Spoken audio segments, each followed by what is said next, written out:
Radio voice of Sindh London जे सामीन खे सिक ऐं प्यार भरियो सलाम क़बूल हुजे। अॼु 22 मई 2018 अंगारे जो ॾींहुं बमुताबिक़ 6 रमज़ानुल मुबारक 1439 हिजरी। अवां जे पसंदीदा प्रोग्राम ख़बरुनि जी दुनिया में मां आहियां अवां जो मेज़बान फाज़िल चन्ना। कराची खां कश्मीर ताईं जो अहम ऐं ताज़ियूं ख़बरूं साण करे हाज़िर ख़िदमत आहियां।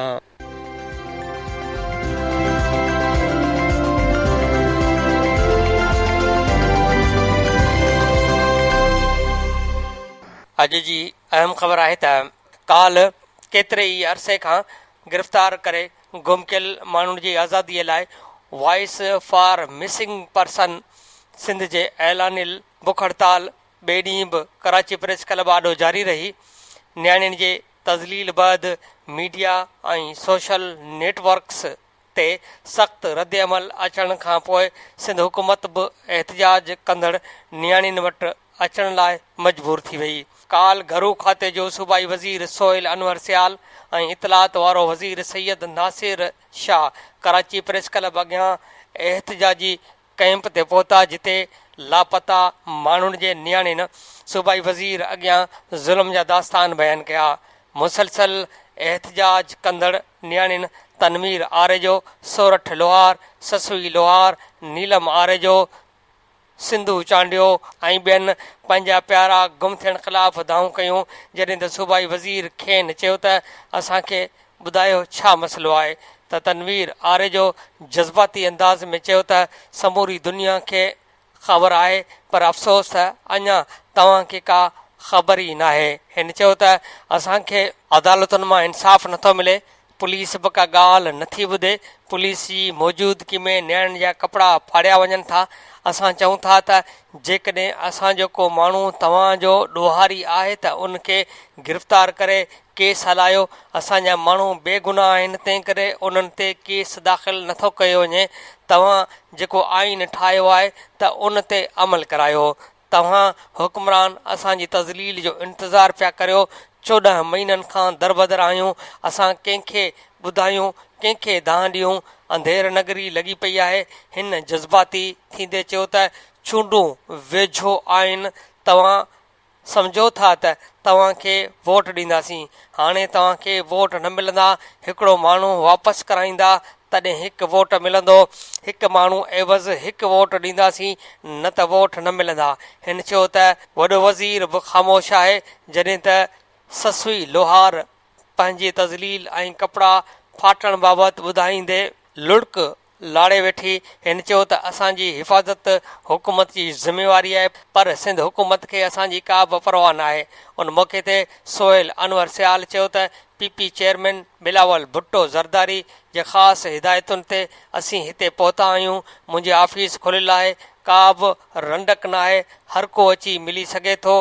हिन वधीक चयो त जेकॾहिं पुलिस तव्हां खां केस नथी वठे या को ॿियो मसइलो आहे त ॿुधायो, उन जो इज़ालो कंदासीं। हिन चयो त हीउ मुल्क असांजो आहे, सभई आज़ादु आहियूं, पाकिस्तान असां सभिनी जो आहे। उन सां गॾु हिन खेनि समूरनि गुम थियल माण्हुनि जी फ़हरिस्त तयारु करे ॾियणु ऐं अॼु शाम जो 3 वॻे ऑफ़िस अची उन मामले ते ॻाल्हाइण जी दावत ॾिनी। उन सां गॾु हिन खेनि ख़ातिरी कराई त सिंध हुकूमत खां जेको थी सघंदो उहो ज़रूरु कंदासीं।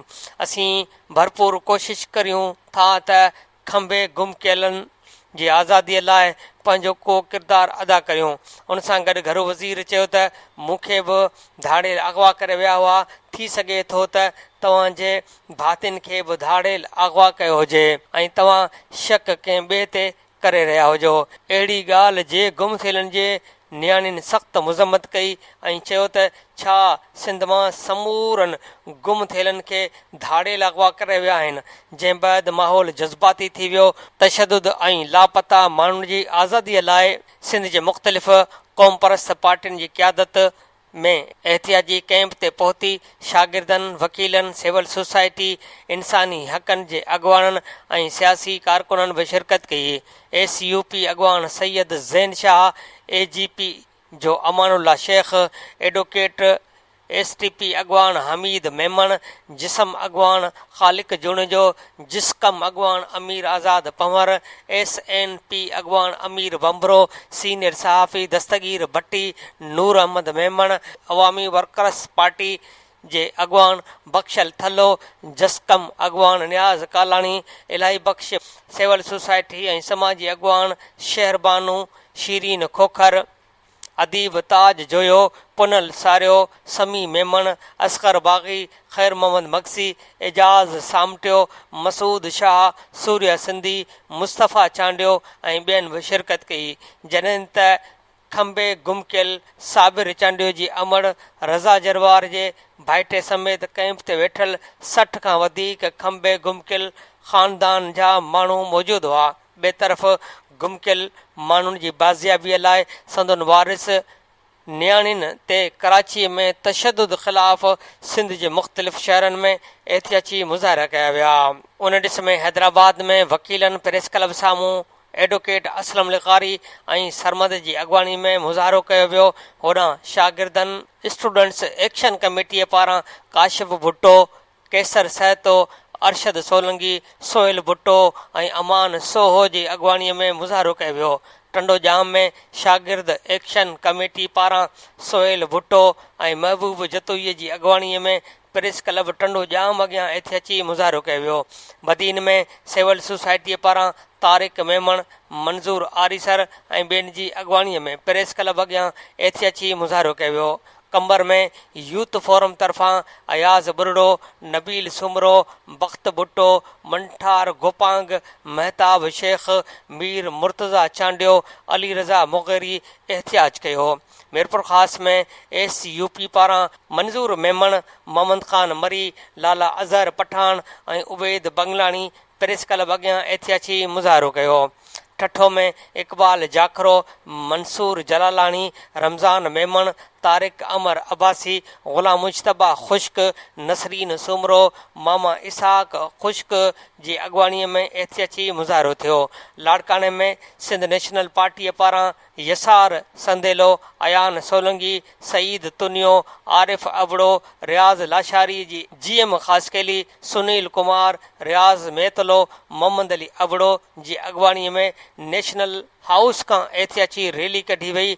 लाड़काणो में जसकम आरीसर जे नूर हुसैन चांडियो, अब्दुल लतीफ़ चांडियो ऐं जसकम शहीद बशीर ख़ान कुरैशीअ जे अतर सुमरो, अज़ीज़ुररहमान शेख ऐं ॿियनि जी अॻवानीअ में प्रेस क्लब आॾो धारदार एहतियाती मुज़ाहिरा कया विया।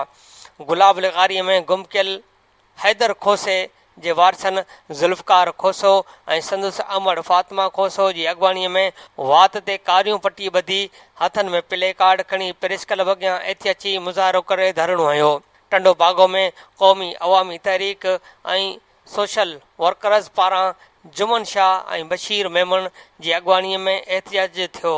ख़ैरपुर में सिंध यूनाइटेड जे कारकुननि फ़याज़ खमीसाणी, महबूब मीराणी ऐं वहीद जोयो जी अॻवानीअ में, उमरकोट में सिंध यूनाइटेड पार्टी ऐं जसकम आरीसर जे सॾ ते महर अली समूह, साहिल सांद, जानण सिंधी, गुल मुनीर राजड़, गमशाद उन्नड़ ऐं ॿियनि जी अॻवानीअ में मीरपुर बठोरो में जसलफ़ जसकम जस्त ऐं ॿियनि क़ौम परस तंज़ीमनि जे कारकुननि जसकम अॻवान असलम ख़ैरपुरी, अॻवान कादिर बख़्श ज़ौहर, बाबू ओस्मान मेमन, इमाम बख़्श ख़ासकेली ऐं ॿियनि जी अॻवानीअ में ठारू शाह में सिंधी अदबी संगत, दादा गोबंद माली, शाख जे सेक्रेटरी शाहिद राजपर, ज़हीर सुमरो, मीर नादर राजपर, बुशारत सुमरो, ज़ाहिद सोलंगी, मुनवर लाल ऐं ॿियनि जी अॻवानीअ में नौशरो फ़िरोज़ में जसकम SUP, सागर हनीफ़ बुड़दी, आसिफ़ राहूजो, ख़ादिम सियाल, महर विस्तड़ो, मुनीर विस्तड़ो, असद उमराणी, फरीद लाशारी ऐं ॿियनि प्रेस क्लब अॻियां मुज़ाहिरो कयो। फैज़गंज में ख़ादिम शर, मंसूर खंड, अता हुसैन ऐं ॿियनि रैली कढी शहर जे मेन चौक वटि धरणो हयो। वॻण में जसकम कारकुननि मुख़्तियार पंवर, रखियल बुरड़ो, कामरान पंवर जी अॻवानीअ में धरणो हयो वियो। नसीराबाद में नारी जमूरी महाज़ लाड़काने जे अॻवाननि कामरेड आबदा चन्ना, फौज़िया सिंगार, शाज़िया नूनारी, महर निसा, बिल्किस नूनारी, जब्बार सागर, सिंगार नूनारी ऐं ॿिनि जी अॻुवाणीअ में प्रेस क्लब अॻियां एहतियाती मुज़ाहिरो कयो वियो। आचर वारे ॾींहुं शाम जो कराची प्रेस क्लब अॻियां गिरफ़्तार कयल ज़ाहिद बुगटी, जानी पंवर, फरहान मंगरियो ऐं आफ़ताब शाह खे सख़्त तशदुद खां पोइ काल्ह सुबुह जो सवेर 6 वॻे आज़ादु कयो वियो। जेके ॿीहर प्रेस क्लब अॻियां कैंप ते पहुता, आज़ाद थियलनि जे जिस्म ते तशदुद जा निशान पिणु वाज़े हुआ। खंबियल नौजवाननि जे आज़ाद थी अचण ते माहौल में ॾुख ऐं ख़ुशी जो गॾियल माहौल छायल हुयो। कुझु माण्हुनि जूं अखियूं आलियूं त किन जे मुख ते मुरकूं हुयूं।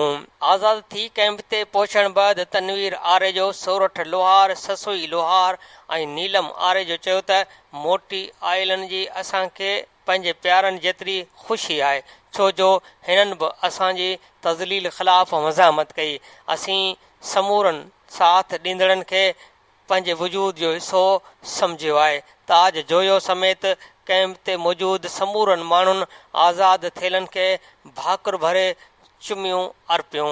होॾां नौजवाननि जी आज़ादीअ खां पोइ IG पुलिस सिंध एडी ख्वाजा तरफ़ां ताज जोयो खे टेलीफ़ोन करे मालूम कयो त माण्हू पहुता या न।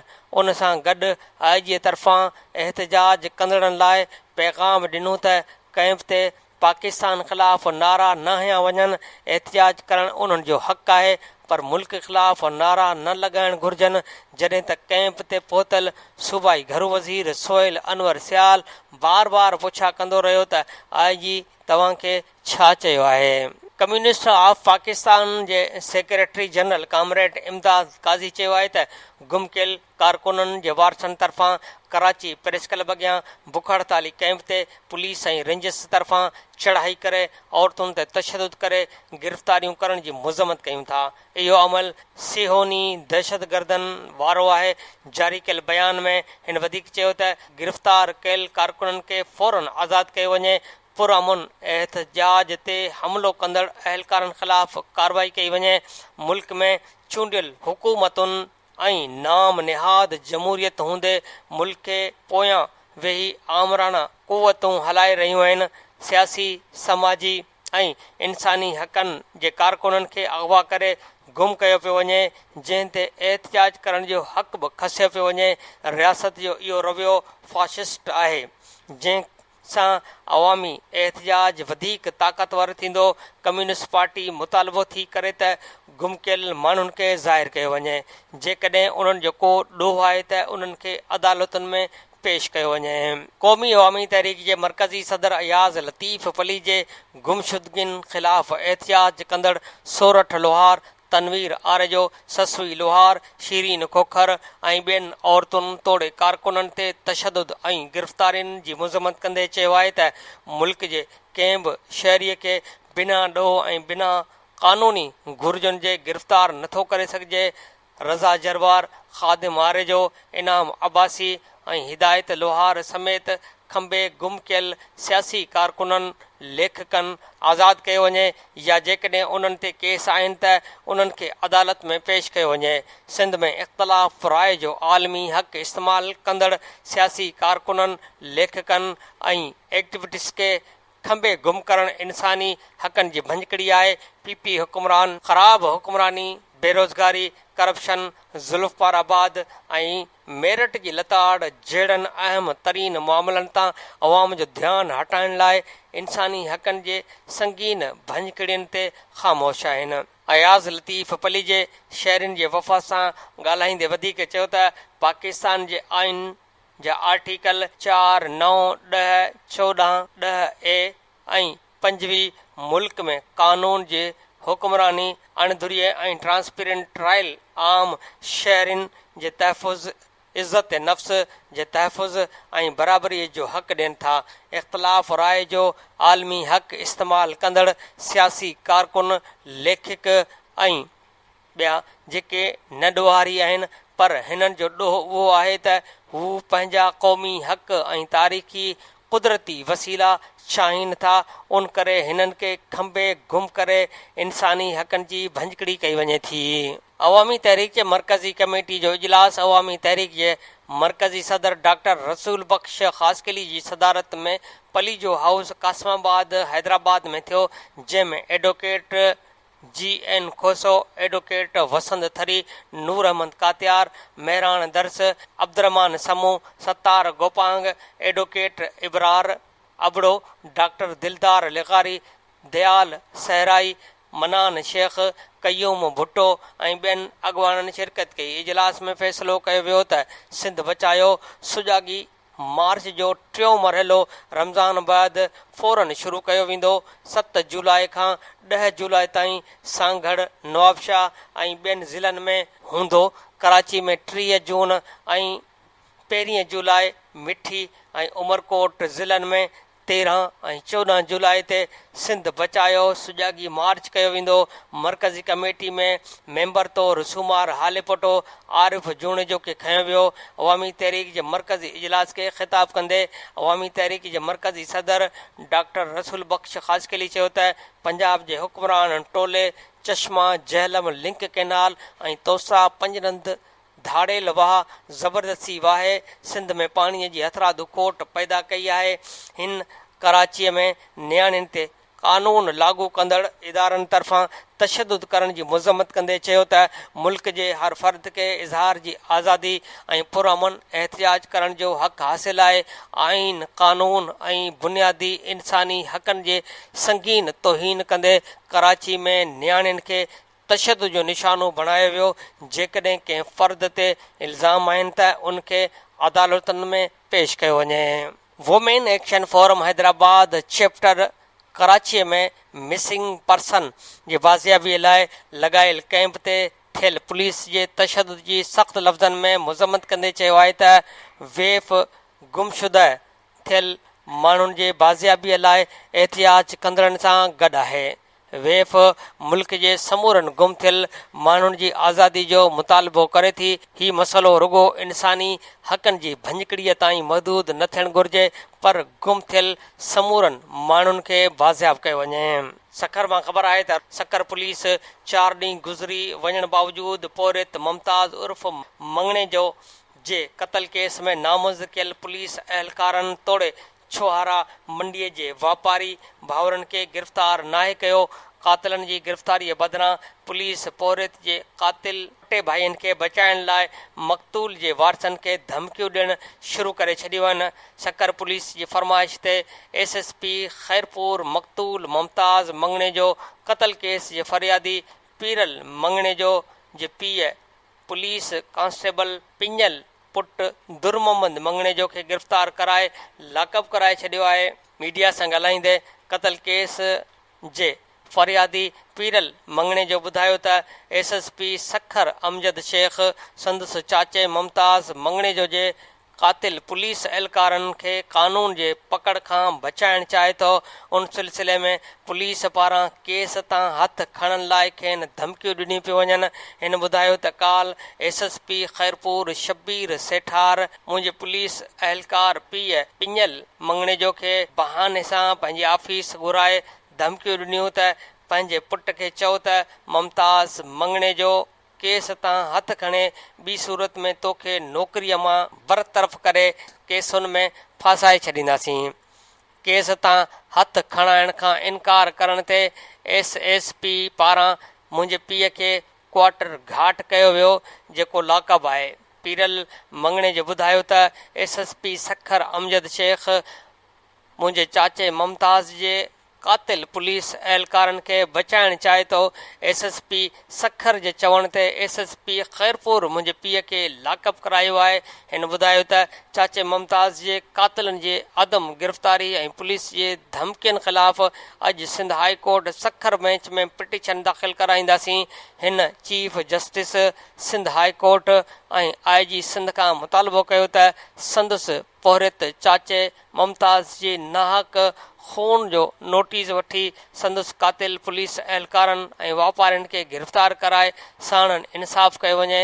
होॾां मुमताज़ मंगणे जो क़तल केस लाइ मुक़ररु कयल जांच ऑफिसर अॼु खां जांच शुरू करण जो ऐलान कयो आहे। मीडिया सां ॻाल्हाईंदे हिन चयो त मुमताज़ क़तल केस जी जांच मूंखे मिली वई आहे। अॼु अङारे ॾिहाड़े खां जांच शुरू कंदुसि। उन सिलसिले में अॼु सूमर ॾिहाड़े धुरियुनि खे बयानबंदि कलम करण लाइ पंहिंजे ऑफिस घुरायो आहे। होॾां पोरित जे क़तल ख़िलाफ़ ख़ैरपुर में मोहम्मद पीरल मंगणे जो हिंगोरजा में सफ़दर सहतो कादिरदाद ऐं ॿियनि जी अॻवानीअ में मुज़ाहिरा कया विया।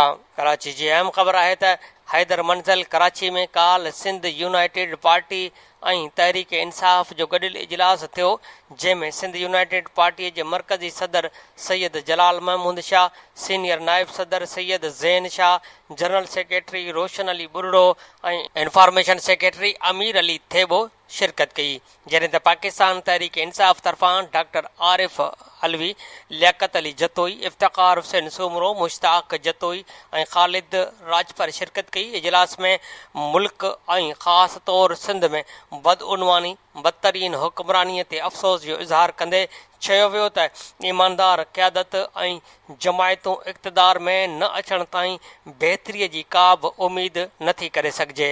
इजलास बैदि SUP पारां जारी कयल बयान में चयो वियो त गुज़िरियल 2 सालनि खां ॿिन्ही पार्टियुनि विच में लगातार राब्तो रहियो ऐं उन जे ई नतीजे में इजलास में गॾियल तौर उन ॻाल्हि ते इतफ़ाक़ कयो वियो त 2018 में थींदड़ आम चूंडुनि में ॿई पार्टियूं सीट एडजस्टमेंट करे सॼी सिंध में गॾियल इतफ़ाक़ राय सां उम्मीदवार बीहारींदियूं।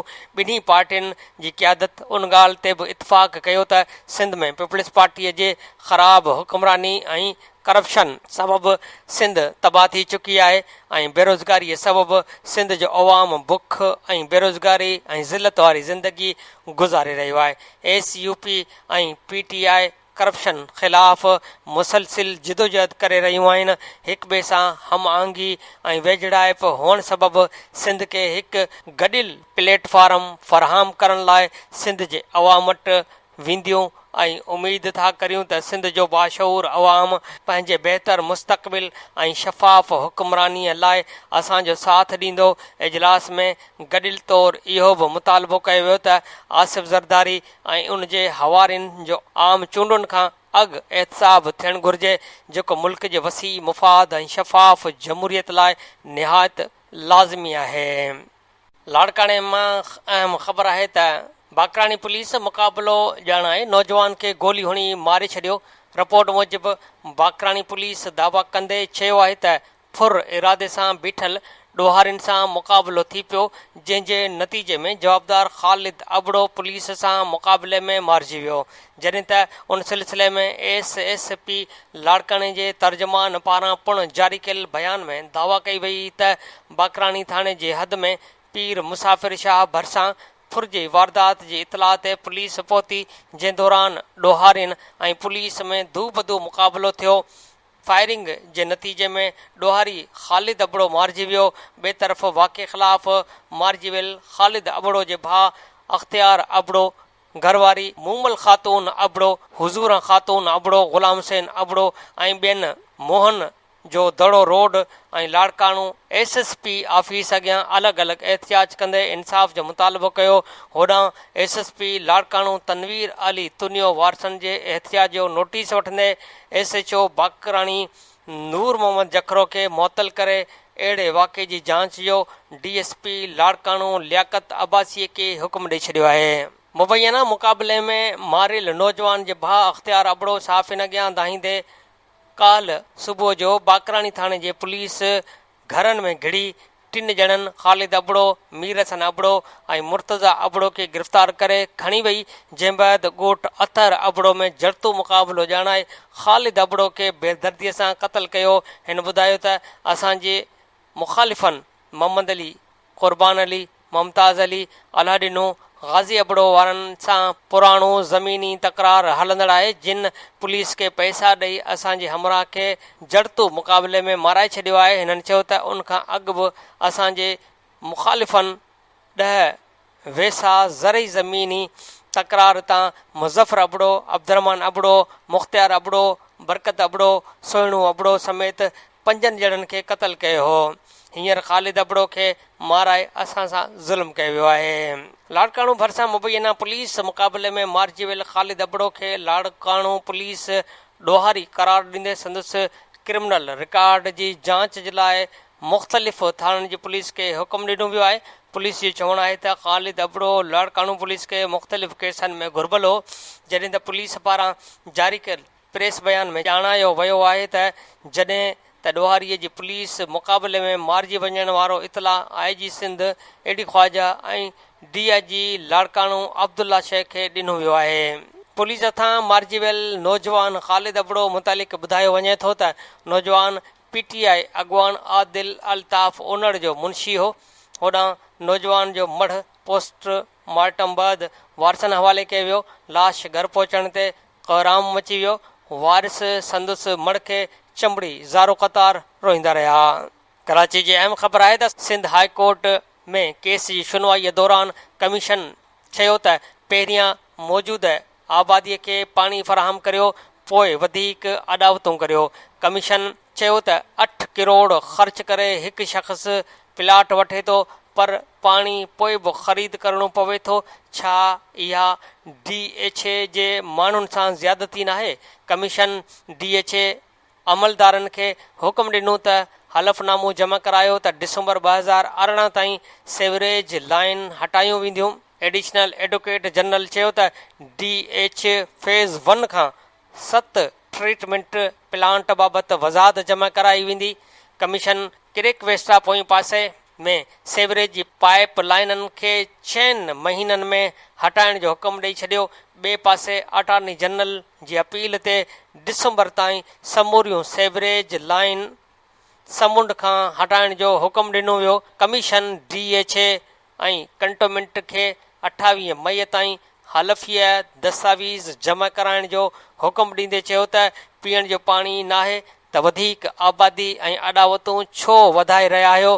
क्लिफ्टन कंटोनमेंट बोर्ड जे CHO चयो त असां पाणी विकिरो न पिया करियूं, पर चार्जिस वठी रहिया आहियूं। जंहिं ते एडवोकेट मंसूर चयो त मूं वटि रसीदूं आहिनि। 2 टैंकर 1000 में ख़रीद कया विया। DH अमलदारनि अवाम खे फ़राहम थींदड़ सहूलियतुनि जे हवाले सां ॿुधायो त असां बिजली गैस ॾेई रहिया आहियूं। जंहिं ते कमीशन चयो त बिजली के इलेक्ट्रिक ऐं गैस सुई सुधरनि ॾेई रही आहे। अवां छा ॾेई रहिया आहियो? कमीशन जे फोकल पर्सन आसिफ़ हैदर शाह चयो त वाटर बोर्ड जी हालति खां अवां वाक़िफ़ आहियो। शहर में पाणी न आहे, छा पाणी ॾींदी? अहम ख़बर आहे त कराची जे इलाइक़े कोरंगीअ मां MQM जे गिरफ़्तार जवाबदार ज़ुबैर उर्फ़ रबड़ गॾियल जांच दौरान सभु कुझु ॿुधाए छॾियो आहे। जांच दौरान हिन ॿुधायो त कराची में थींदड़ 12 मई साने 2007 जा 10 अहम जवाबदार ॿाहिरीं मुल्क फ़रार थी विया आहिनि। जांच अमलदारनि मुताबिक़ कोरंगीअ मां गिरफ़्तार थियल ज़ुबैर उर्फ़ रबड़ इंकशाफ़ कयो त जवाबदार मुजतबा ख़ान उर्फ़ ख़ान भाई तराविश, मजीद काइमखानी, मंसूर टेलर, फरीद चूरन, कामरान बरहम, आमिर सरगरम ऐं फ़हीम दादा ॿाहिरीं मुल्क फ़रार थी विया आहिनि। 12 मई साने जे 10 जवाबदारनि खे पार्टी क़यादत जे हिदायत ते परॾेही फ़रार कयो वियो। MQM जे वफ़ाक़ी वज़ीर सहूलत कारीअ जो किरदारु अदा कयो। जवाबदार ॿुधायो त मुजतबा ख़ान उर्फ़ ख़ान भाई 4 सेक्टर जे कमांड करे रहियो हो, जंहिंखे ऑस्ट्रेलिया मोकिलण में वफ़ाक़ी वज़ीर न रुगो लेटर हैंड ॾिनो, पर वञण जो मुकमल बंदोबस्त बि कयो। ॿिया जवाबदार दुबई, ॾखण अफ्रीका ऐं थाईलैंड में रहनि था। जांच अमलदारनि 12 मई साने सां जुड़ियल समूरनि किरदारनि खे कानून जे चंबे में आणण लाइ कोशिशूं तेज़ करे छॾियूं आहिनि। अहम सुर्ख़ी आहे त मोकलनि में फीस वठंदड़ स्कूलनि ख़िलाफ़ कार्रवाईअ जो फ़ैसिलो। सिंध काबीना में एग्रीकल्चर इनकम टैक्स रूल्स जी मंज़ूरी। ढल खे ज़रई इनकम टैक्स जो नालो ॾिनो वियो। टैक्स 12 लख रुपया सालियानी आमदनीअ ते वरितो वेंदो। ख़ैरपुर मेडिकल कॉलेज जा मुलाज़िम पका करण वारो बिल मंज़ूर कयो वियो। हिकिड़े माण्हूअ लाइ हथियारनि जा 4 लाइसेंस रखण वारो शर्त ख़तमु। हिकु माण्हू लातादाद हथियार रखी सघंदो। गवर्नर तरफ़ां वापसि कयल शेख अयाज़ नुसरत भुट्टो ऐं हैदराबाद यूनिवर्सिटियुनि जा बिल ॿीहर पास कराइण जो फ़ैसिलो। अॻूणे वज़ीर आज़म नवाज़ शरीफ़ चयो आहे त सिविल, मिलिट्री छिकताण जा असर JIT ते पिया।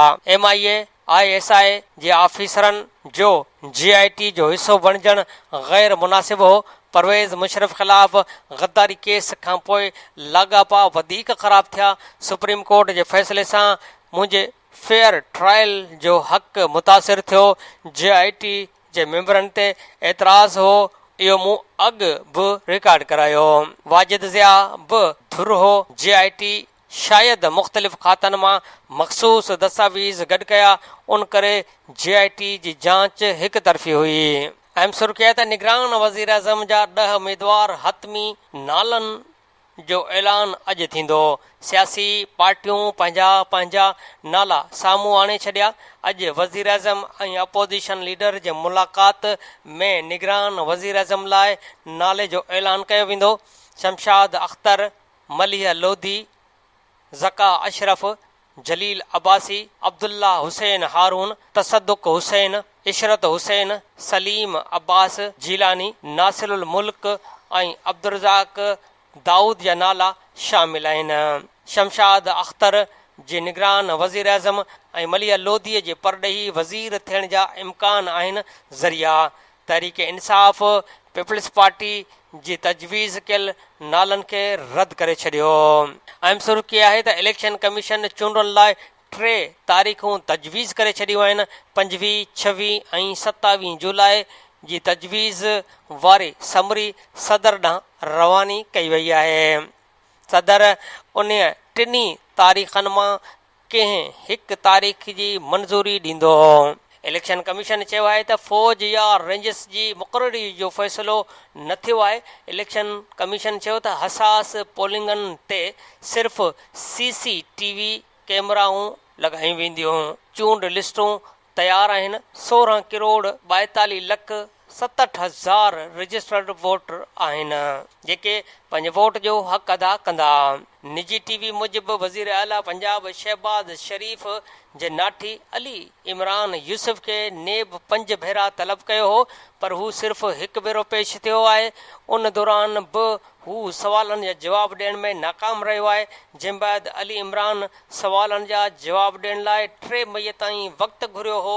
नेब इख़्तियारनि 24 अप्रैल ते अली इमरान खां 14 सवाल कया हुआ, जंहिं मां हू 11 सवालनि जा जवाब न ॾेई सघियो हो। जंहिं बैदि हिन जवाब ॾियण लाइ मोहलत घुरंदे नेब खे चयो हो त हू परॾे न वेंदो। उन बावजूदि अली इमरान परॾे हलियो वियो ऐं नेब आॾो पेश न आहे थियो। 24 अप्रैल बैदि अली इमरान खे 3 भेरा ऐं 4 मई, 3 मई, 7 मई ऐं 21 मई ते तलब कयो वियो हो, पर हू पेश न थियो ऐं सवाल नामे जो बि अञा ताईं को जवाबु नाहे ॾिनो, न ई कंहिं क़िस्म जा सबूत नेब खे फ़राहम कया विया आहिनि। अहम ख़बर आहे त सूबाई वज़ीरनि चयो आहे त आइन में सूबा टोड़नि जो किथे बि ज़िक्र न आहे। सिंध खे विराइण जूं ॻाल्हियूं कंदड़ पाण यूनिटुनि में विरहाइजी विया। धरतीअ खे माउ बि सॾीनि ऐं उन खे गार बि ॾियनि था। MQM 3 नसुल नफ़रत में धिके छॾिया। जवाब में मुख़ालिफ़ धुर अॻवान चयो आहे त सिंध में कोटा सिस्टम भुटो ॾिनो। महिमान नवाज़ीअ जो अहसान जूं ॻाल्हियूं कयूं वञनि थियूं। अहसान असां तव्हां ते कयो आहे। सूबे लाइ तहरीक असां न पिया हलायूं। इहा 1958 खां हली रही आहे। सरकारी ऐं मुख़ालिफ़ धुर तरफ़ां हिक ॿिए ख़िलाफ़ शेम जा नारा हया विया। मुख़ालिफ़ धुर अॻवान ख़्वाजा इज़हारुल हसन बजट खे रद्द कंदे चयो आहे त हिन बजट में मज़दूरनि ऐं हारियुनि लाइ कुझु न आहे। सीड़पकारनि खे बि कुझु न मिलंदो। हीअ रुॻो हुकुमराननि ऐं कामोरनि जा ख़र्च पूरा वारी बजट आहे। हिन वधीक चयो त हुकूमत चए थी टैक्स फ्री बजट आंदी आहे। सरकार ॿुधाए त तव्हां कहिड़ी शइ छॾी आहे जंहिं ते टैक्स नाहे लॻो, रुॻो हवा बचियल आहे उन ते बि टैक्स लॻायो। हिन कराची प्रेस क्लब अॻियां पेश वाक़े ते चयो त कानून लागू कंदड़ इदारनि जे अहलकारनि प्रेस क्लब अॻियां औरतुनि जा कपिड़ा फाड़िया जंहिंजी मज़म्मत करियूं था। उनखां अॻु डिप्टी स्पीकर शैला रज़ार तक़रीर दौरान MQM ते सख़्तु तनक़ीद कंदे चयो त तव्हां उर्दू ॻाल्हाईंदड़नि जा 3 नसल नफ़रत में धिके छॾिया। भत्तेखोरी, चाइना कटिंग, टारगेट किलिंग, ऐं हड़तालनि पुठियां केरु हूंदो हो। कानून वारे वज़ीर ज़ियाउल हसन लंजार चयो त नवनि इंतिज़ामी यूनिटुनि जूं ॻाल्हियूं सोचियल सम्झियल साज़िश तहत ॻाल्हियूं कयूं वञनि थियूं, पर जेके सिंध जे विरहाइण जूं ॻाल्हियूं कंदा हुआ उहे पाण यूनिटुनि में विरहाइजी विया। हिन चयो त मुहाजिर उहो आहे जेको कैंपुनि में रहे। 50 साल थियण बैदि केरु मुहाजिर नाहे रहंदो। 12 मई वाक़े खे ग़लती चवण सां कुझु न थींदो। छा हिटलर बि माफ़ी वठण सां साफ़ शफ़ाफ़ थी वेंदो। हिन MQM ते तनक़ीद कंदे चयो त तव्हां मुख़ालिफ़त कंदड़ वकीलनि खे जीअरो साड़े छॾियो। हाई कोर्ट में वञी जजनि खे क्लाशनकोफ ॾेखारियूं। आइन में किथे बि सूबनि खे टोड़ण जी ॻाल्हि थियल नाहे, पर जेकॾहिं आइन में बि लिखियलु हूंदो त असां न मञींदासीं। सूबाई वज़ीर निसार कोड़े चयो त वफ़ाक़ी हुकूमत में सिंध मां 2 वज़ीर वेठा आहिनि, पर हिननि कॾहिं बि सिंध में बिजली लोडशेडिंग या पाणी कोट लाइ हिकु लफ़्ज़ नाहे ॻाल्हायो। उन्हनि जा माण्हू हिते असेंबलीअ में मुनाफ़िकी कनि था। जिते इज़त सां वेठा आहिनि उते जूता ॾेखारीनि था। हिन वधीक चयो त जेकॾहिं औरत छुड़वागी वारी हरकत करे उनखे कहिड़े नाले सां सॾिजे। हिन MQM ते तनक़ीद कंदे चयो त कराची में ॼाणी वाणी पंहिंजा माण्हू माराया विया।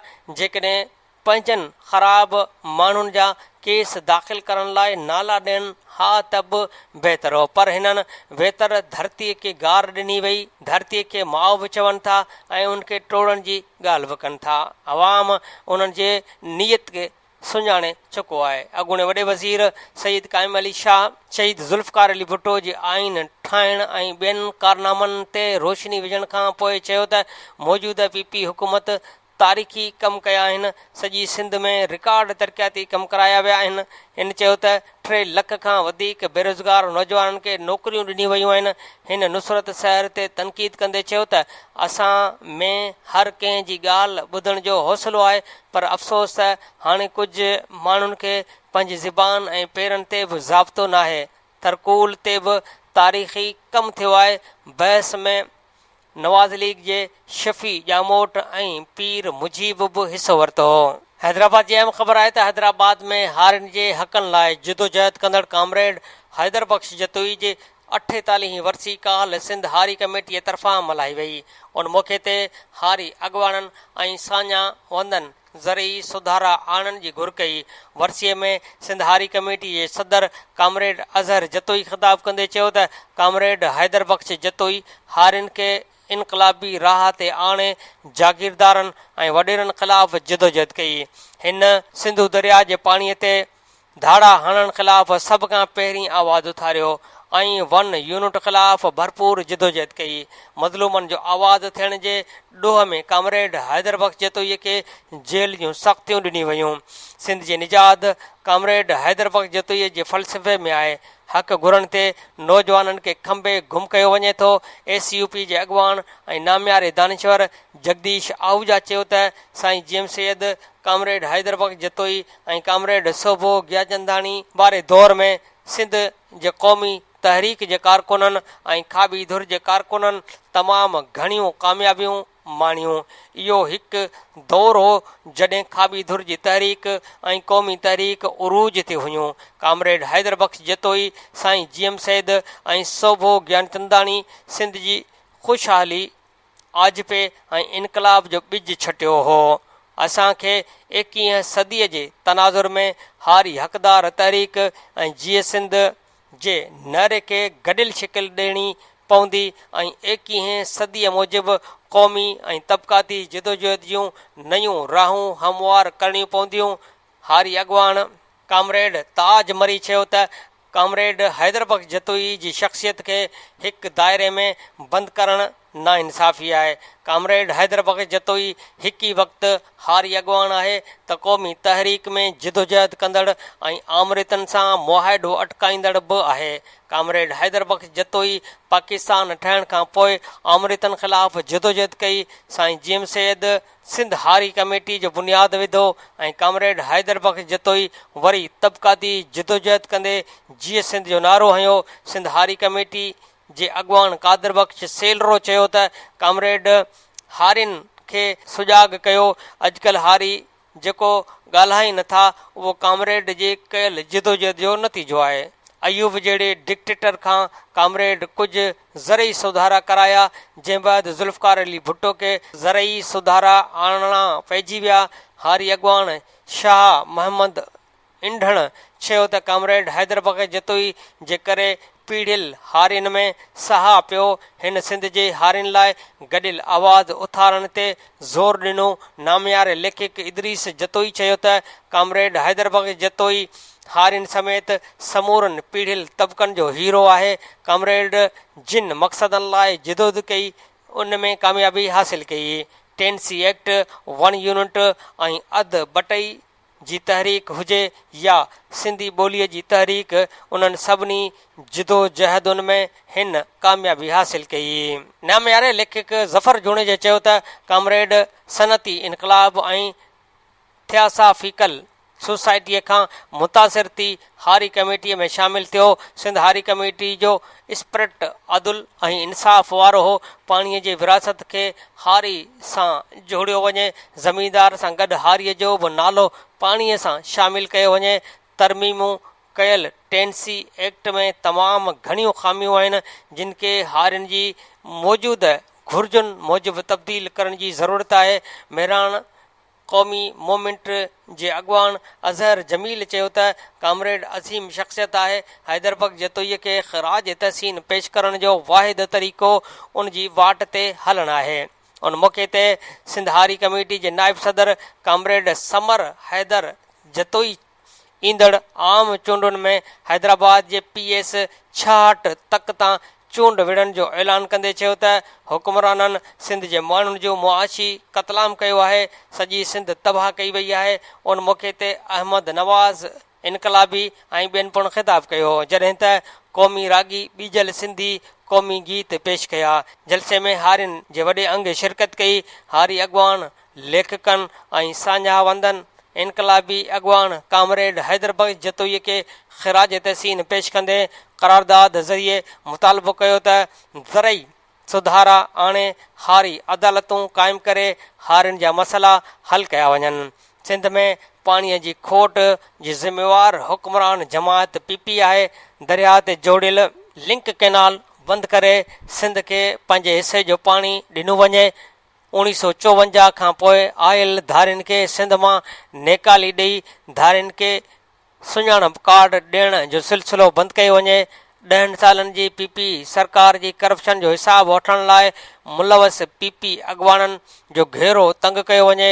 लाड़काणे में सिंध यूनिवर्सिटी कैंपस खे यूनिवर्सिटीअ जो दर्जो ॾेई उन जो नालो कामरेड हैदर बग़ जतोई यूनिवर्सिटी रखियो वञे ऐं समूरियुनि यूनिवर्सिटियुनि में कामरेड हैदर बख़्श जतोई चेयर क़ाइमु कयूं वञनि। सिंध यूनिवर्सिटी वर्कशॉप वेझो नौजवान जो तशदुद थियल लाश मिलियो। देविन मां नौजवान जो लाश मिलियो। पुलिस खणाए सिविल अस्पताल हैदराबाद आंदो। लाश जी सुञाणप न थी सघी आहे। पुलिस मड़ सरदखाने में रखाए छॾियो। अहम सुर्ख़ी आहे त कंदकोट में धनार जे बाज़ियाबीअ लाइ इंडस हाईवे ते धरणो। 5 ॾींहं अॻु चोरनि खे पुलिस हवाले करण जे बदिले 12 वरहें जो जलाल ऐं 5 वरहें जो बिजार गोलो अगवा थिया। वारसनि पुलिस खे इतला ॾियण बावजूदि ॿारड़ा बाज़ियाब न थियण ते डंडा खणी इंडस हाईवे ब्लॉक करे धरणो हयो ऐं एहतियाती मुज़ाहिरो करे सख़्त नारेबाज़ी कई। धरणे हणंदड़नि जो चवणु हो त वारसनि पुलिस खे इतला ॾियण बावजूदि ॿारड़ा बाज़ियाब न थियण अफ़सोस जोॻो अमल आहे। हिन चयो त ॾोहारी चोरनि जी आज़ादी जे बदिले में पुटनि खे आज़ादु करण जो चवनि था। पुलिस ॾोहारियुनि अॻियां बेबस बणियल आहे। SSP जो वारसनि सां ॻाल्हियूं 4 ॾींहंनि में ॿारड़ा बाज़ियाब कराइण जी ख़ातिरी करण बैदि एहतियाती धरणो ख़तमु कयो वियो। अहम ख़बर आहे त पीर वसण भरिसां ॻोठ ख़ुदा बख़्श नौराणीअ में पसंदि जी शादीअ तां तकरार ख़तमु न थियो। हथियार बंदनि 20 घरनि खे बाहि ॾेई साड़े छॾियो, जंहिंजे ख़िलाफ़ मुतासिर ॻोठाणनि कोरकी पुल वटि मेहरान हाईवे ते टायर साड़े धरणो हयो। हिन चयो त 62 वॾेरे माण्हू वठी असांजे 20 घरनि खे बाहि ॾेई नाइंसाफ़ी कई आहे। ॿिए तरफ़ पुलिस मुज़ाहिरनि सां ॻाल्हियूं करे रोड तां धरणो ख़तमु करायो आहे। 2 जवाबदार गिरफ़्तार कया आहिनि। वाक़े जी जांच करे हक़ीक़ी जवाबदारनि ख़िलाफ़ केस दाख़िल कयो वेंदो। पुलिस आख़िरी इत्तलाउनि ताईं वाक़े जो केस दाख़िल न थी सघियो। अहम सुर्ख़ी आहे त जेकबाबाद में वाह जी सफ़ाई कंदे स्वीपर फौत, 14 ॼणा बेहोश थी विया। हर साल जीअं हिन साल बि राजवाह जी सफ़ाईअ लाइ पंजाब जे सादिक़ाबाद मां स्वीपर घुराया विया। राजवाह जी सफ़ाईअ दौरान 15 ॼणा साह ॿूसाट ॼण सबबि बेहोश थी विया। पुलिस लाश कढाए वरिता। हिकु ॼणो फौत थी वियो। बेहोश थियलनि मां 2 ॼणनि जी हालत ॻणती जोगी ॿुधाई पई वञे, जिन खे लाड़काणो इस्पताल मुंतक़िल कयो वियो आहे। सफ़ाईअ दौरान राजवाह में गैस भरिजी वञण करे वाक़ियो पेश आयो आहे। म्यूनिसिपल इंतिज़ामिया। अहम ख़बर आहे त शहदाद कोट लॻ ॻोठ बखो सियाल में 2 ॾींहं अॻु चुल्ह मां चिणग उथण सबबि अली मोहम्मद सियाल जे घर के लॻल बाहि वाक़े में सड़ी फोत थियल संदसि ज़ाल हुज़ूरा, पुटु वली मोहम्मद ऐं 2 नियाणियुनि फरीदा ऐं 2 सालनि जी मासूम सोनिया जा मड़ आलिन अखियुनि सां मिटीअ मां हवाले कया विया। जॾहिं त ज़ख़्मी थियल फ़हमीद जो ॻोठाणनि तरफ़ां चंदो गॾु करे लाड़काणे में इलाज हलंदड़ आहे। जॾहिं त जजनि जे मुआइने दौरान 2 ॾींहं गुज़रण बावजूदि कुझु हंधनि तां हल्की बाहि हलंदड़ हुई, जंहिं ते सिविल जज सख़्त कावड़ जो इज़हार कंदे SHO संजर भट्टी खे हुकुम ॾिनो त सरकार तरफ़ां अवां फ़रियादी थी DC कंबर शहदाद कोट, चीफ म्यूनिसिपल ऑफिसर शहदाद कोट, टाउन चेयरमैन ऐं गैर ज़िम्मेवारी कंदड़ फायर ब्रिगेड जे अमले मथां ॼाणायल वाक़े जो केस दाख़िल करे खेनि रिपोर्ट ॾिनी वञे। ॿिए तरफ़ डिप्टी कमिश्नर कंबर शहदाद कोट शमीर अली भुट्टो बि बाहि मुतासिरनि वटि पहुची बाहि वाक़े जा तफ़सील वरिता ऐं फौतनि जे वारसनि सां तज़ियत कई, पर मुतासिरनि जे सरकारी तौर ते का बि सहायता न कई वई। बाहि वाक़े जो संजर भट्टी पुलिस तरफ़ां जजनि जे हुकुम बावजूदि केस दाख़िल नाहे कयो वियो। अहम ख़बर आहे त दौड़ जे बाहि मुतासिरनि जी जोगी सहायता न थी। दौड़ जे ॻोठ दोलो जा 150 खां वधीक बाहि मुतासिर ॻोठाणा 2 ॾींहं गुज़रण बावजूदि निटण उस में खुले आसमान हेठि वेठल रहिया। इंतिज़ामिया तोड़े चूंडियल नुमाइंदनि संदनि मुस्तक़बिल बहालीअ तोड़े अझो फ़राहम करण लाइ के बि असराइता उपाउ न वरिता। हद जे चूंडियल MPA सलीम रज़ा जलबाणी जो मुतासिर ॻोठ जो दौरो सिर्फ़ फोटो सेशन ताईं महदूद रहियो। ॻोठाणनि संदसि अॻियां पंहिंजे दर्द कथा बयानु कंदे चयो त असां अबनि ॾाॾनि खां अव्हां खे वोट ॾींदा पिया अचूं। हिन वक़्तु असांजा मासूम बचा लिंग साड़ींदड़ गर्मी में खुले आसमान हेठि तरसियल आहिनि। असांजी का वाहर कई वञे। जंहिं ते सलीम रज़ा जलबाणी खेनि चयो त आउं सिंध हुकूमत सां ॻाल्हायां थो। अहम ख़बर आहे त लाड़काणे म्यूनिसिपल कॉर्पोरेशन जे 55 मुलाज़िमनि ज्वाइनिंग न मिलण ख़िलाफ़ काल्ह 6 ॾींहं बि मरण घड़ीअ ताईं जनाबाग चौक ते कैंप हणी एहतिजाज कयो।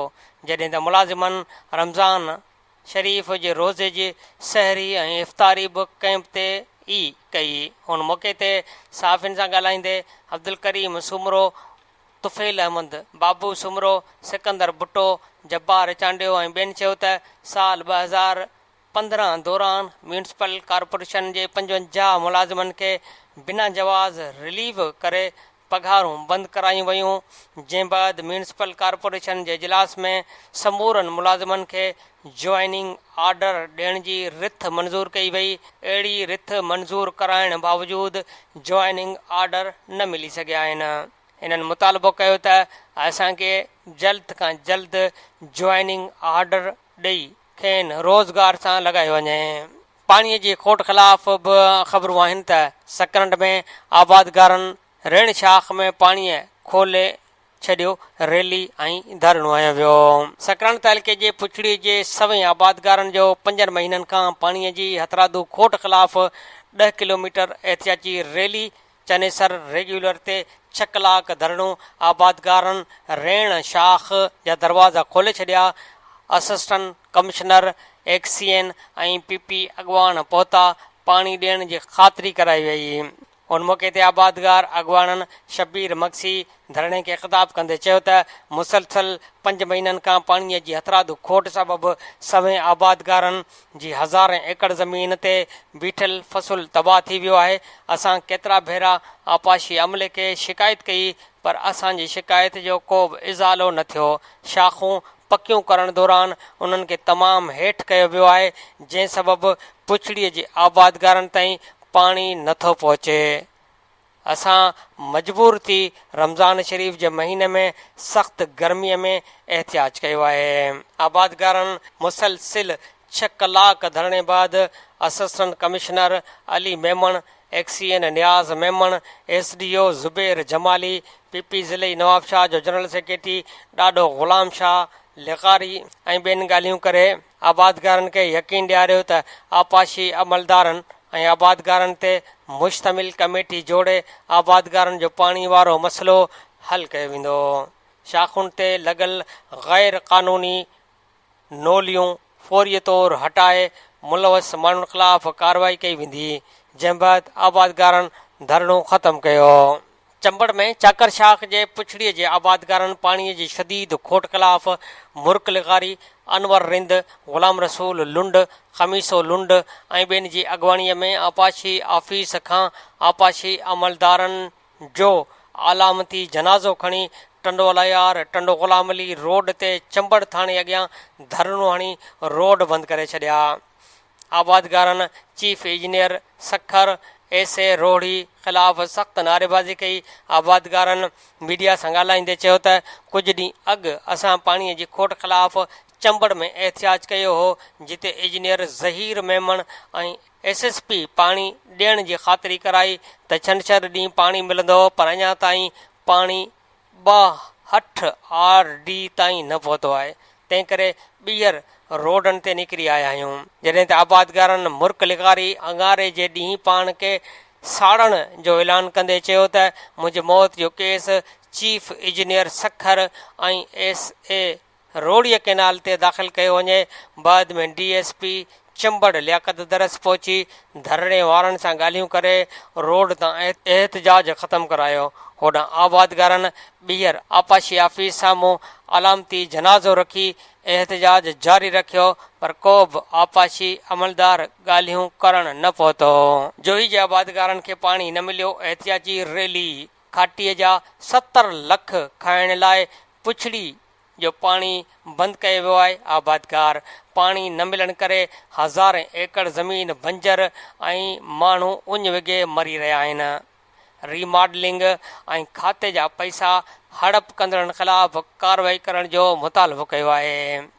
सामीन, कराचीअ में voice for missing person of Sindh पारां सिंधी नियाणियुनि जे 72 कलाकनि वारी बुख हड़ताल दौरान ॿिए ॾींहुं रियासती इदारनि पारां कराची प्रेस क्लब ॿाहिरां वहशियाणे तशदुद वारी सूरत हाल बाबति world Sindhi congress Europe chapter जे organiser doctor Hidayat Bhutto radio voice of Sindh London सां ॻाल्हि ॿोल कई आहे, जेका अव्हां जे समाअतुनि जे नज़र करे रहिया आहियूं। साईं, हिन वाक़े जी जेतिरी बि मज़म्मत कजे ओतिरी घटि आहे।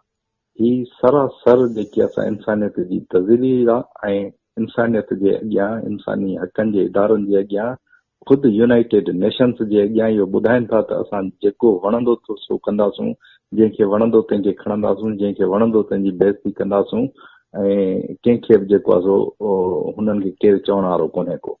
त ही जेकी सो कॉल्ड सिविलियन गवर्नमेंट आहे, उहा हिकिड़ी गुडी गवर्नमेंट आहे। उहा उन्हनि जे अॻियां जेकी आहे कुझु नथी करे सघे ऐं उहा बि हुननि सां किराई पार्टनर आहे।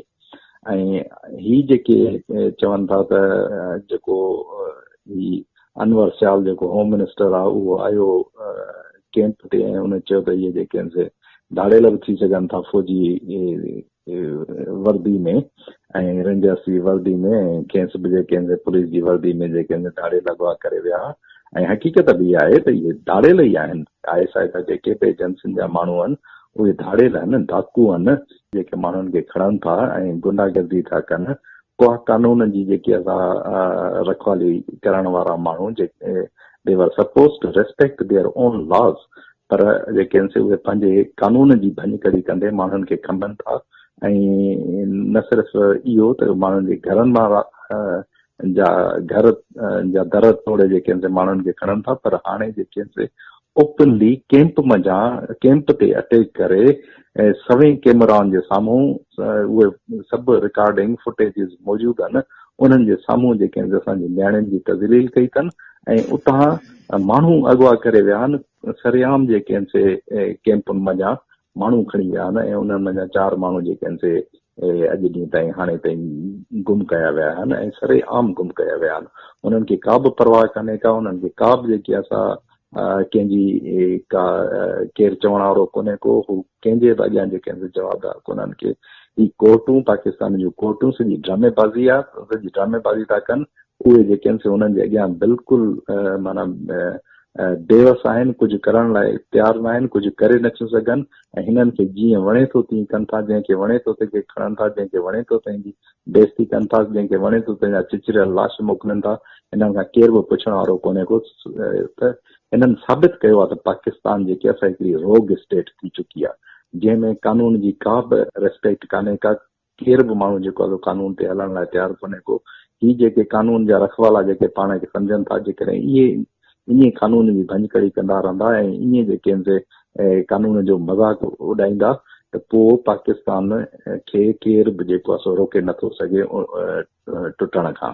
ऐं पाकिस्तान जेको आहे सो ही पाण ई जेके आहिनि हुनखे ख़तमु कनि था। पाण ई साबित कयो आहे जंहिंमें कानून जी का बि जेके आहे रखवाली कान्हे का, कानून जी का बि पुछा गाछा कान्हे का। केर बि जेको आहे सो माण्हू नथो करे सघे। ही वर्दी पोश जेके आहिनि से अवाम जे पैसनि ते, अवाम जे रत ऐं पघर जी कमाई ते जेके आहिनि पलजण वारा जेके आहिनि से उहे अवाम जे पैसनि मां हथियार ख़रीद करण वारा माण्हू जेके आहिनि से सिंधी माण्हुनि जे रत चूसे ऐं उन्हनि खे जेके असां उन्हनि जे पैसनि ते पलजण वारा माण्हू जेके आहिनि उन्हनि खे डिसअपियर कनि था।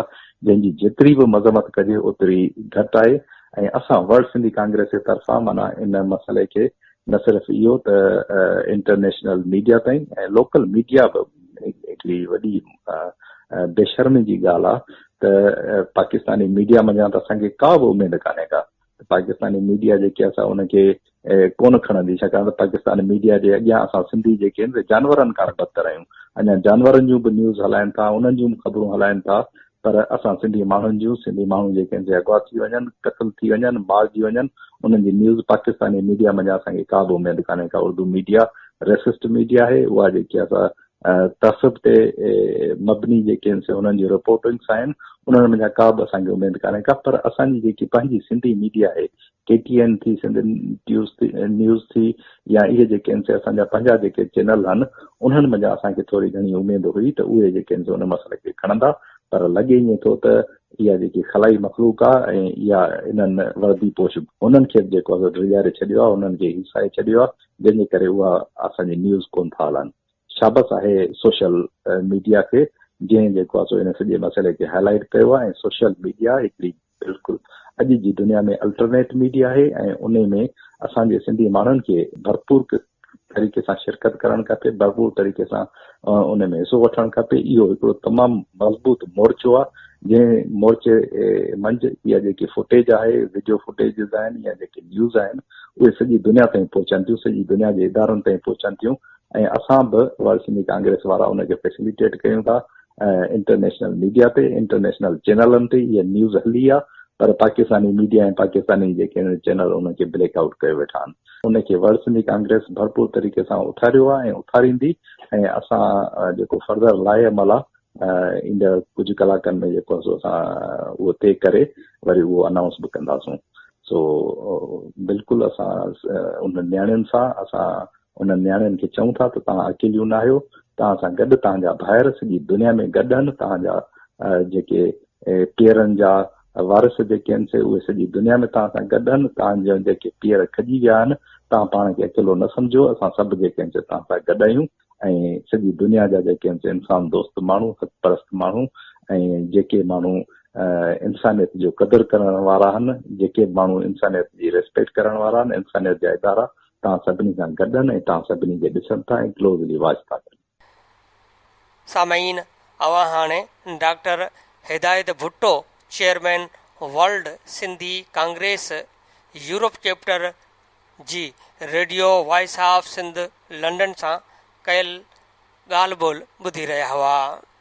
Radio voice of Sindh London जे प्रोग्राम ख़बरुनि जी दुनिया में अॼु जो अहम ऐं चूंड कालम अवां जे समातुनि जे नज़र कंदा था हलूं। अॼु जो अहम ऐं चूंड कालम तहरीर कयो आहे कादिर रांटो। उनवान आहे सिंध जी ॻीचीअ में वेड़िल कारो नांग। कादिर रांटो पंहिंजे कालम में लिखे थो त सिंधु दरिया जो पाणी बचाइण लाइ सिंध 200 सालनि खां कूकू कंदी अचे, पर पंजाब जो मुफ़ाद पुरसत टोलो पंहिंजी होड़ ते क़ाइमु आहे। अंग्रेज़नि जे दौरे हुकूमत खां वठी पंजाब सिंध जे हिसे जे पाणीअ ते मुख़्तलिफ़ तरीक़नि, हीलनि, बहाननि ऐं ॾाढ मुड़सीअ सां धाड़ा हणंदो रहियो आहे।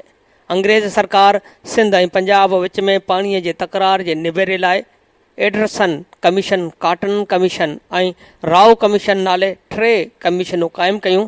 टिन्ही कमीशननि सिंध ऐं पंजाब जे मौक़ुफ़ जी रोशनी ऐं पंहिंजे जांच शाहिदिन ऐं ज़मीनी हक़ीक़तुनि जे अभ्यास जे नतीजे में जेके फ़ैसिला ॾिना आहिनि तिन खे पंजाब क़बूल करण खां इनकार कंदो रहियो। सॼी दुनिया अंदरि पाणीअ जा जेके वहकरा आहिनि उहे घणो करे हिक खां वधीक मुल्कनि मां लंघनि था। तंहिं करे मुख़्तलिफ़ मुल्कनि विच में पाणीअ तां इख़्तिलाफ़ ऐं तकरार थींदा रहिया आहिनि।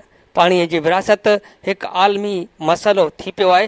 तंहिं करे मुल्कनि, क़ौमुनि ऐं इलाइक़नि विच में मौजूदु अहिड़नि तकरारनि जे निबेरे लाइ पाणी विर्छ जो हिकु आलमी फार्मूलो ऐं क़ानून जोड़ियो वियो आहे, जंहिं तहत कंहिं वाटर कोर्स जे पाणीअ ते पहिरियों हक़ पूछड़ीअ जे आबादगार या हारीअ जो आहे। तंहिं करे पूछड़े जी आबादगार जी ज़रूरत जी पूराईअ खां पोइ मुंड वारा उन वाटर कोर्स जो पाणी कतब आणींदा। ईअं शाख़ुनि, बैराजुनि खां वेंदे दरियाउनि ताईं इहो साॻियो उसूल ऐं क़ानून लागू आहे। सो उन उसूलनि ऐं क़ानून तहत सिंधु दरिया ऐं उनखे भरींदड़ नदियुनि जी सूरत हाल हीअ आहे त हिकिड़ियूं नदियूं हिंदुस्तान खां अची पाकिस्तान जे हदुनि में दाख़िल थियनि थियूं। अहिड़ीअ सूरत में हिंदुस्तान लाइ लाज़मी हो त पाकिस्तान जूं ज़रूरतूं पूरियूं थियण खां अॻु उन्हनि दरियाउनि जो पाणी इस्तेमालु न करे। उन मजबूरीअ खां बचण लाइ हिंदुस्तान दूर अंदेशे खां कमु वठंदे जनरल अयूब ख़ान जे दौरे हुकूमत में पाकिस्तान सरकार पंजाब खां 3 दरिया ख़रीद करे वरिता। पाकिस्तान जे हदुनि में दाख़िल थियण खां पोइ सिंधु दरिया ऐं उनखे भरींदड़ सभिनी नदियुनि जे पाणीअ ते पहिरियों हक़ सिंध जो थिए थो, छाकाणि त सिंध पूछड़ीअ वारो सूबो आहे। पर पंजाब कॾहिं बि उन आलमी उसूल ऐं क़ानून खे मञींदे सिंध खे पाणी जो जाइज़ हिसो न ॾिनो आहे। पंजाब जे ॾाढ मुड़सी जा मिसाल पंजाब सिंध जे रज़ामंदीअ खां सवाइ 3 दरिया हिंदुस्तान खे विकिरो करे छॾिया, जॾहिं त ॿिनि खे सिंध जी रज़ामंदीअ खां सवाइ पंजाब मंगला ऐं तरबेला डैम ठाहे पाणी पाण वटि क़ैद करे छॾियो। तौसा पंजनद ऐं चश्मा झेलम लिंक कैनाल बि सिंध जे रज़ामंदीअ खां सवाइ उहो चई ठाहे छॾिया त जॾहिं दरिया जा वहकरा एतिरा वधी वञनि जो ॿोॾ जो ख़तरो थी पवे त अहिड़ीअ सूरत हाल में इहे ॿई कैनाल खोले ॿोॾ जे ज़ोर खे घटाइबो। पर पोइ वाइदे ख़िलाफ़ी कंदे ॿई कैनाल पाणीअ जी खोट तोड़े वाद ॿिन्ही सूरतुनि में खुलियल रखिया विया। सिंध सां मथे ॼाणायल नाइंसाफ़ियुनि जो को तदारुक थिए उन जे बदिरां ज़ियाउल हक़ जे कारे दौर में कालाबाग डैम ठाहिण जो ऐलान कयो वियो। सिंध जेका पाणीअ जे मामले में 200 सालनि खां पंजाब हथां ॾंगियल हुई, उन फौरी तौर ते पुरअमन अवामी ऐं जमहूरी जिदोजहद वसीले दाहूं ऐं कूकूं शुरू कयूं बिना कंहिं ख़ुशामंद या रिया जे। जेकॾहिं हक़ीक़त पसंदि थी ॾिसबो त अवामी तहरीक जे सरबराह रसूल बख्श पलीजे साहब कालाबाग डैम ख़िलाफ़ पुरअमन जिदोजहद में न फ़क़ति सिपह सालार वारो किरदारु अदा कयो, पर हिन 2-2.5 सालनि जे रिकॉर्ड बाबति तहक़ीक़ करे पाणीअ जे मसइले ते सिंध पंजाब वाटर डिस्प्यूट नाले अंग्रेज़ी में किताब लिखी पंजाब ऐं मुल्क जे हुकुमराननि तरफ़ां पाणीअ बाबति सिंध सां कयल ठगियुनि ऐं दोखनि खे ज़ाहिर करे सिंध जे मौक़िफ़ खे नाक़ाबिले तरदीद हद ताईं सही ऐं सचो साबित कयो। पोइ आहिस्ते आहिस्ते सॼी सिंध उथी पई, समूरियूं सियासी ऐं समाजी धुरियूं गॾिजी पयूं। अहिड़े पुरअमन ऐं असराइती जिदोजहद जो ख़ैबर पख्तूनख्वा ऐं बलूचिस्तान सूबनि बि साथ ॾिनो। ईअं कालाबाग डैम ख़िलाफ़ पुरअमन जिदोजहद मुल्क गीर बणिजी वई। पंजाब जे मुफ़ाद पुरस्त ऐं चालाक हुकुमरान टोले 1980 वारे ॾहाके खां 2018 ताईं जेके बि हुकुमरान आया, न फ़क़ति उन्हनि खां पर जनरल ज़िया ऐं जनरल परवेज़ मुशरफ जे हथां कालाबाग डैम ठाराइण जी भरपूर कोशिश कई, पर हर भेरे सिंध पंहिंजे पुरअमन ऐं पुरअसर जिदोजहद ज़रिए खेनि पोइते हटण ते मजबूर कंदी रही आहे। हैरानगीअ जी ॻाल्हि हीअ आहे त 2008 जे चूंडुनि जे नतीजे में पीपल्स पार्टीअ खे जेतिरी अक्सरियत हासिल थी हुई, इहा चाहे हा त क़ौमी असेंबलीअ में क़रारदाद पास कराए कालाबाग डैम जो कारो नांग सिंध जे ॻिचीअ मां हमेशह जे लाइ कढी पई सघी, पर हिननि ईअं न कयो, जंहिंजो नतीजो इहो आहे जो पंजाब जे हुकुमरान टोले हाणे नई हिकमत अमली जोड़े वरिती आहे, जंहिं तहत सिंध जो पाणी बंदि करे न रुगो ज़मीननि ऐं फसलुनि खे सुकाइबो, पर सिंधियुनि खे पीअण जे पाणीअ लाइ बि एतिरो त तड़पाइबो जो सिंध करबला जो ॾेख ॾींदे। पोइ जेकॾहिं सिंधियुनि दाऊं कूकूं या हाय घोड़ा कंदे त चइबो त पाणी आहे ई कोन। जेकॾहिं तव्हां कालाबाग डैम जी मुखालिफ़त न करियो हा ऐं कालाबाग डैम ठहियल हुजे हा त तव्हां हींअर पाणीअ लाइ न फतको हा।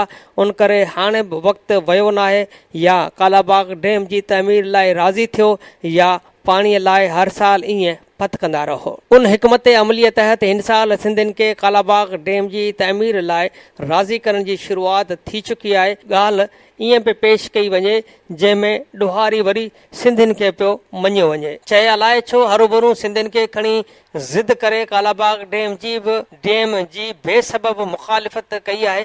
सिंध पारां जेकॾहिं चइजे थो त भाऊ पंजाब जा हुकुमरानो, तव्हां एड्रेशन कमीशन, काटन कमीशन ऐं राव कमीशन जे तजवीज़नि ऐं फ़ैसिलनि खे न मञियो, तव्हां सिंध खां पुछण खां सवाइ 3 दरिया हिंदुस्तान सां विकिणी छॾिया, तव्हां चश्मा, झेलम, लिंक कैनाल, तौसा, पंजनद जहिड़ा धाड़ेल वाह ज़ोरी ठहिराए छॾिया।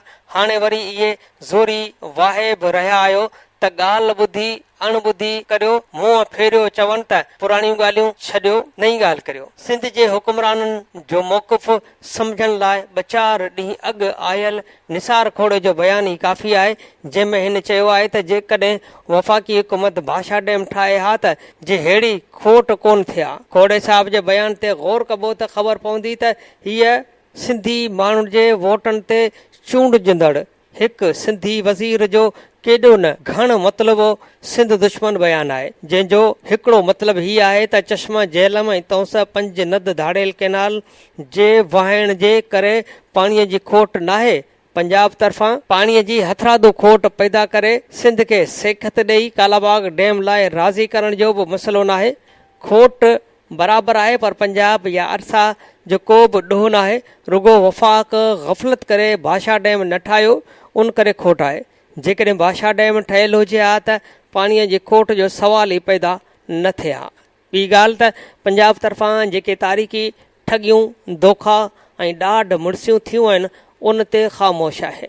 उन बयान जो टियों रंग ऐं मतिलबु हीअ आहे त सिंध जो एतिराज़ फ़क़ति कालाबाग डैम ते आहे, उन जे पचर छॾियो, ॿिया 50 डैम ठाहे छॾियो, असां सिंध पारां तव्हांखे इजाज़त ॾियूं था। मोहतरमा जनाब खेड़ा साहब, बराबरि तव्हांखे माण्हुनि चूंडियो आहे, पर उन जो इहो मतिलबु हरगिज़ कोन्हे त सिंधियुनि तव्हांखे इहो इख़्तियार बि ॾेई छॾियो त तव्हां भले अहिड़ा फ़ैसिला ऐं अमल करियो जिन सां सिंधी अक़लियत में बदिलजी वञनि, सिंधी पाणीअ जे फुड़े लाइ सिकनि ऐं फथकनि ऐं सिंध एथोपिया बणिजी वञे ऐं सिंध जो वजूद ई मेसारजी वञे।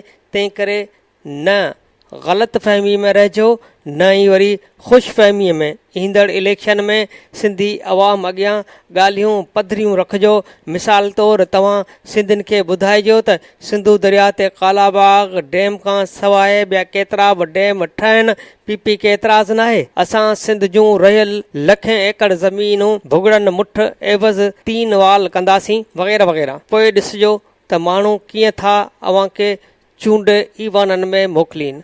बहरहाल तव्हांखे ऐं पंजाब जे मुफ़ाद परस्त सिंध दुश्मन पर हक़ीक़त में मुल्क दुश्मन हुक्मरान टोले खे मालूम हुजे त सिंध जो ही चिटो ऐं पधरो मौक़िफ़ आहे त सिंधु दरिया ते सिंध खां ॿाहिरि को बि डैम ठहिण न ॾिनो वेंदो। Radio voice of Sindh London जे प्रोग्राम ख़बरुनि जी दुनिया में अॼु जो अहम ऐं चूंड कालम अव्हां जे समातुनि जे नज़र कयोसीं।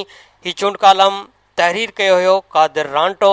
उनवान हुयो सिंध जी ॻिचीअ में वेढ़ियल कारो नांग। Radio voice of Sindh London जे प्रोग्राम ख़बरुनि जी दुनिया में अॼु जूं अहम ऐं ताज़ियूं ख़बरूं अव्हां जे समातुनि जे नज़र कयूंसीं।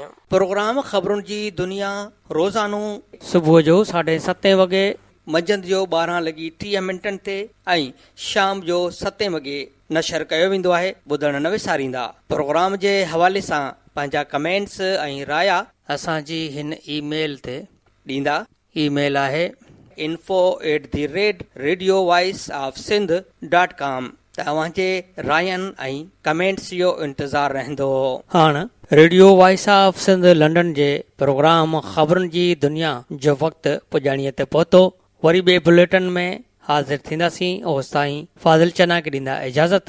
अल्लाह निगहबान।